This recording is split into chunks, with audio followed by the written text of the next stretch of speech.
Alrighty, my friends. So at this point, we're going to do the left side review. And this one is mostly applicable to violins and violas. Cellos and basses have a really easy time with the left hand because their instruments are going vertically like this. You just have to have a nice tall arm, and then you can slide up and down, and you can vibrato, and you can change strings. And it's pretty easy for you actually in terms of left hand if you're a cello or a bass player. So I would still recommend watching this video just to make sure there's nothing that you didn't miss. But if you would like to, if you're a cello or bass player and you would like to skip to my video that is called technique warm-up, then you may do that. This right now is going to be a review, so I'm going to teach again these left-hand steps, and so many of them are easy for cello that you might not need the review. However, violins and violas, please watch this because I'm going to give a lot of important information for people who hold their instruments horizontally. Okay, so first thing is first. We are going to start with the strums. And now this is just to review that your elbow needs to move back and forth as you change strings.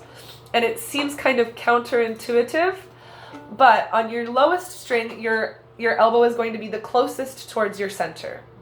And on your highest string, your elbow is actually going to be farther away from you.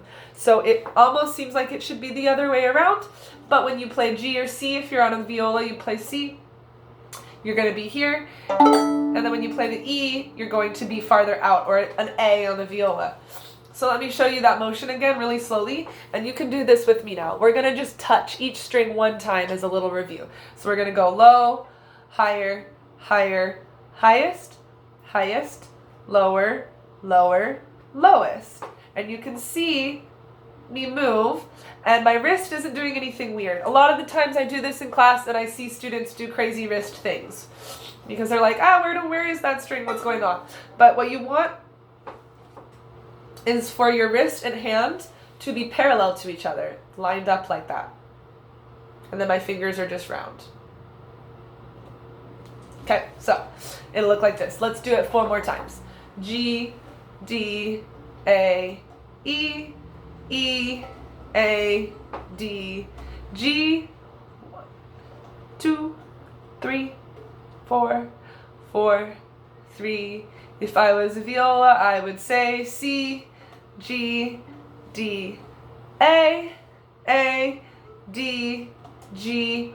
One more time. Low, higher, higher, highest. Wrist is nice and straight and flat. Okay? So now when I do try to strum it, I want that same thing to happen.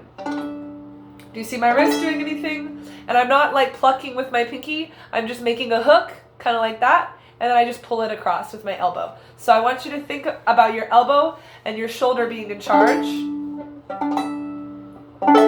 And the hands and fingers are more passive, so they're not doing very much.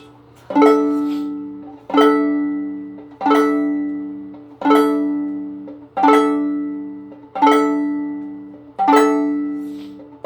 me come around to tap. And this one should be pretty easy. Again, elbow is all the way around. This is even lower than your lowest string, so you'll go to G and then you'll go past your G or C string and you'll tap 2 and 3. And this is moving from this back knuckle, 5, 6, 7, and 8. And then the most important one, in my opinion, is this shifting motion because it just puts everything together. Now, we're going to start again down here, low position. And we're just going to slide up and down like that. And even if you're a violin or viola player, it's a good idea to start down here and pretend you're a cello. So you can just get that feel of that slide because it shouldn't feel hard. It should feel nice and easy. So try that a few times with me. You should feel yourself going in between the strings and then jumping off. And we're actually not going to jump off, but it's fun to start doing that way. Okay, so once you've got that idea that you're in between the strings, then if you're a violin or violist, you can come back up into playing position. Make sure your violin's on your shoulder, not in front of you. It's on your shoulder here. It's actually on your collarbone if you want to be very specific. It's on your collarbone. You don't want it to be down in front, but on the collarbone.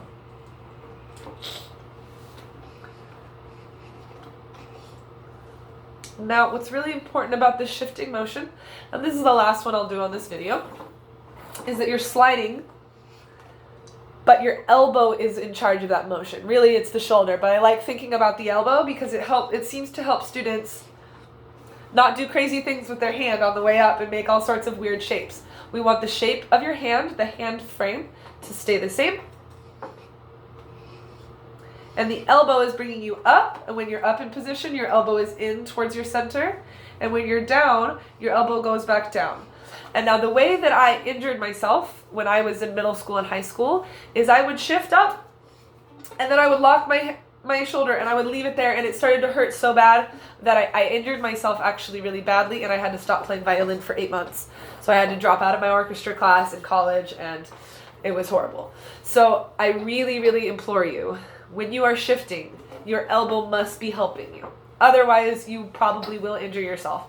And I don't want that to happen to you because I care very much about each and every one of you. And I want you to play your instrument and feel good while you're playing it. I don't want you to be in pain while you're playing music. So many musicians I know complain about back pain or shoulder pain and blah, blah, blah. And it usually comes from a mistake in your technique. Say you're shifting up and then you're not shifting back down with the swing. So it needs to be very smooth and connected like that, okay? Once that halfway point is starting to feel good, that's about 6th position, you can try to go all the way up until to the top, which is like 8th or 10th position, something like that. You'll notice my fingers stay the same shape.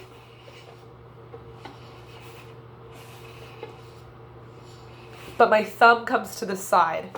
And now if I'm a cello or bass player, my thumb doesn't come to the side, but it actually comes onto the strings, and the shape is like that.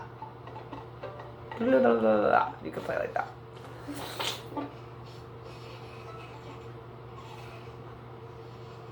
And obviously I'm not as smooth on that side because I don't shift like that. I shift here. And eventually, if you've got the motion, it should feel really fun. And up and down and swing and swing.